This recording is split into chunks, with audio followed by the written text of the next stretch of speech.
Welcome to મારા blog. I am going to share with you new information. કેમ છો બધા મજામાં? ये वीडियो मैं हिंदी पे बनाने वाली हूँ और ये वीडियो है केयर होम और सपोर्ट वर्कर के रिगार्डिंग जो आप जॉब के लिए अप्लाई करना चाहते हो और कैसे अप्लाई कर सकते हो, कैसे उसका इंटरव्यू होता है, कैसे कैसे क्वेश्चन पूछे जाते हैं. मैंने रिसेंटली ही 2 इंटरव्यू दिए हैं और एक में एक पॉजिटिव रिस्पॉन्स भी आया है, तो उसका एक्सपीरियंस मैं आपको शेयर करने वाली हूँ. तो प्लीज़ ये वीडियो को एंड तक ज़रूर देखना. पहले इंटरव्यू के बारे में बात करते हैं. पहले मैंने हेल्थ केयर सपोर्ट वर्कर का इंटरव्यू दिया था और वो मुझे मैंने अप्लाई किया था इंडीड के माध्यम से.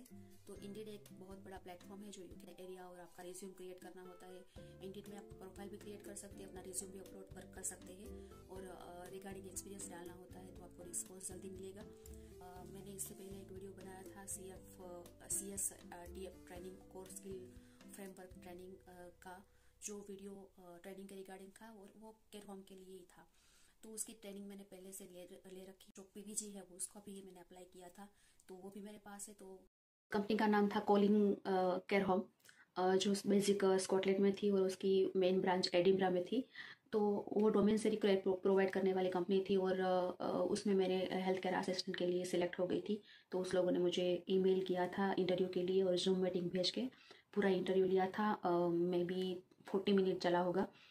बहुत सारे क्वेश्चन उसने मुझे पूछे थे regarding my job, regarding my experience और मैं अभी क्या करती हूँ, पार्ट टाइम है, फुल टाइम है और आपके पास कितना वीज़ा है और कौन से वीज़ा के बेस पर आप अप्लाई कर रहे हो. तो ये सब डिटेल में पूछते हैं. दूसरा ये है कि वो लोग पूछते हैं कि आपकी स्किल क्या है, आपकी स्ट्रेंथ क्या है, आपकी वीकनेस क्या है और सिचुएशन बेस पर क्वेश्चन पूछते हैं. मतलब सिचुएशन देते हैं कि ऐसी सिचुएशन होती है तो आप क्या करोगे और कभी कभी आप मतलब लेट हो जाते हो तो आप फर्स्ट एक्शन क्या लोगे. तो उसमें मेरे रिस्पॉन्स पॉजिटिव थे कि मैं कभी लेट हो जाती हूँ तो मैनेजर को इन्फॉर्म करूँगी. और उसने मुझे एक बार सिचुएशन ऐसी दी थी कि कोई पेशेंट है, वो हाथ में सीजर लेकर या फिर नाइफ लेकर खड़ा है और वो उससे खेलने का प्रयास कर रहा है. तो आप उससे वो नाइफ कैसे लेंगे और उस सिचुएशन को कैसे हैंडल करेंगे, क्योंकि वो हार्मफुल होता है पेशेंट के लिए और उसको पता नहीं होता. तो हमें ही ध्यान रखना होता है. और आप वो सिचुएशन को कितने आराम से हैंडल करते हैं उस पर डिपेंड करता है आपका एक्सपीरियंस, आपका नॉलेज, आपकी स्किल. और सब स्टैंडर्ड भी फॉलो करने होते हैं जो केयर होम के स्टैंडर्ड होते हैं. मैनुअली हैंडलिंग यूज़ करना होता है. कोई फिजिकली डिसेबल है, कोई मेंटली डिसेबल है, कोई किसी को लर्निंग डिसेबिलिटी है.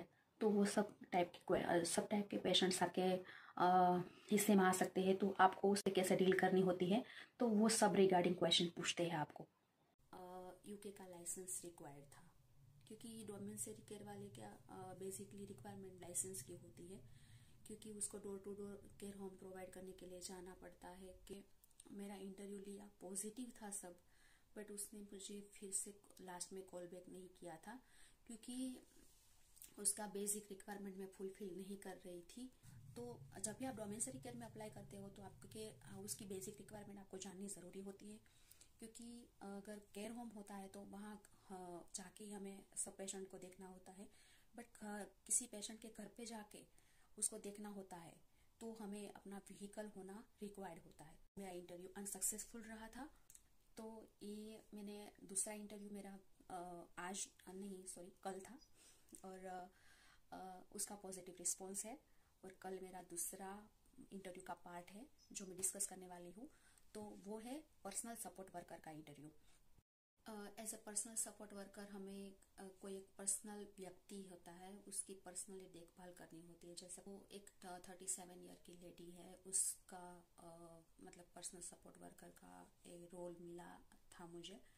और उसने बहुत सारे क्वेश्चन पूछे कि आपने प्रोफाइल पढ़ा है, आपके पास ड्राइविंग लाइसेंस है या नहीं. मैंने उसको ऐसे रैंडमली आंसर किया था कि भाई मैंने एप्लीकेशन की है लर्निंग लाइसेंस के लिए. और उसने बोला कि okay no worry about that. और दूसरा ये थी कि उसका PVG रिक्वायर्ड था, तो मेरे पास PVG है. ये PVG क्या होता है, तो ये 5 ईयर का जो क्रिमिनल रिकॉर्ड है वो चेक करते हैं. जैसे कि हमारे इंडिया में PCC होता है, जो हमारे पुलिस स्टेशन में जो हमारा क्रिमिनल रिकॉर्ड साफ है या कुछ हरा भरा है तो वो देखते हैं. इसीलिए वो यहाँ PVG कहलाता है या फिर DBS चेक कहलाता है. कोई भी आप गवर्नमेंट या फिर कोई कंपनी में जाते हो और तो वो हमारा रिकॉर्ड चेक करते हैं पहले. तो उसकी ये रिक्वायरमेंट फुलफिल कर रही थी. दूसरा उसका रिक्वायरमेंट ये था कि एक्सपीरियंस होना चाहिए या फिर ट्रेनिंग लेके रखी होनी चाहिए। तो मैंने ट्रेनिंग ली है, एक्सपीरियंस नहीं है मेरे पास, वो मैं फुलफिल कर रही हूँ। तो इसीलिए उसका रिस्पॉन्स पॉजिटिव है। उसने मुझे बोला है कि आगे की जो पोस्टिंग के बारे में जो डिस्कशन करनी है तो आप मुझे टाइमिंग दीजिए, मैं आपको उस टाइम पे जूम मीटिंग अरेंज करके दूंगी। तो मैंने कल का टाइम लगाया है 3 बजे का। तो आगे का डिस्कशन क्या होता है और ये इंटरव्यू डन होता है या नहीं, उसका मैं आपको कल स्लॉट में दिखाऊंगी। और मैंने ये एप्लीकेशन इंडीड से नहीं किया था, ये एप्लीकेशन मैंने किया था गमट्री से। गमट्री है वो एक वेबसाइट है, उसमें सब कैटेगरी होती है शॉपिंग। तो यहाँ पर यूके में गमट्री है, बहुत फेमस है। उसके थ्रू भी हम लोकेशन और जॉब भी ढूंढ सकते हैं। तो उसमें भी जाके आप अप्लाई कर सकते हो, आपका रिज्यूम भेज सकते हो ईमेल के थ्रू। देखते हैं इंटरव्यू में आगे क्या होता है। ये वीडियो को एंड तक देखना। Thank you. हेलो, तो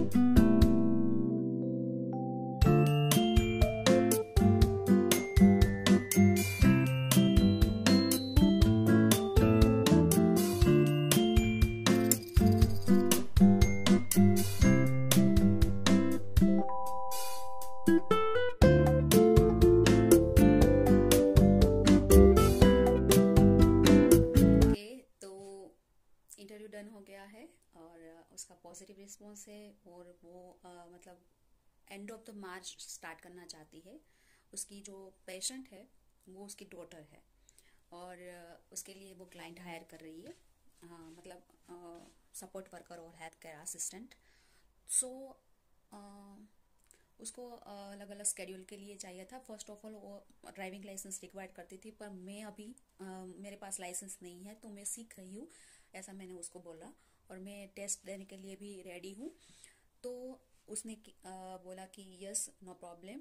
सो एक वीक में एक दिन ऐसा है कि जिसमें ड्राइविंग की ज़रूरत नहीं पड़ती है, तो उस दिन वो मुझे शिफ्ट देगी। और 1 वीक में 8 आवर्स देगी स्टार्टिंग में।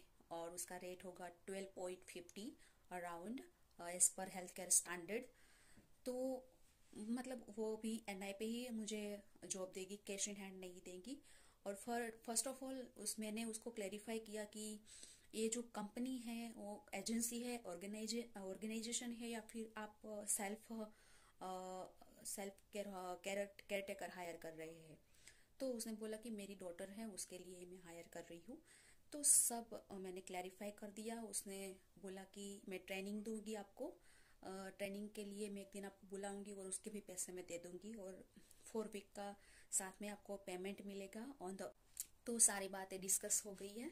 और तो प्रैक्टिस करने से केयरटेकर के जो क्वेश्चंस रहते हैं उसके आपको पूरे आइडिया आ जाएंगे।